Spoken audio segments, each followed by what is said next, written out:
Let's see how to connect domain and hosting in Hostinger. To connect domain and hosting, log into your Hostinger Edge panel. Here you will see the hosting section. Just click on Manage. Now from the left menu, click on Add Website. Click on Create a Website. Click on Next. You can select WordPress, Hostinger Website Builder or empty PHP/HTML website. I will select this. And now we need to add our Hostinger domain name here. As my domain is already connected with the Hostinger hosting, that's why I am seeing this option.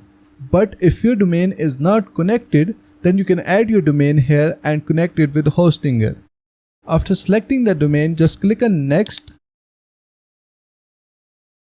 And in this way, our domain will be connected to our Hostinger hosting.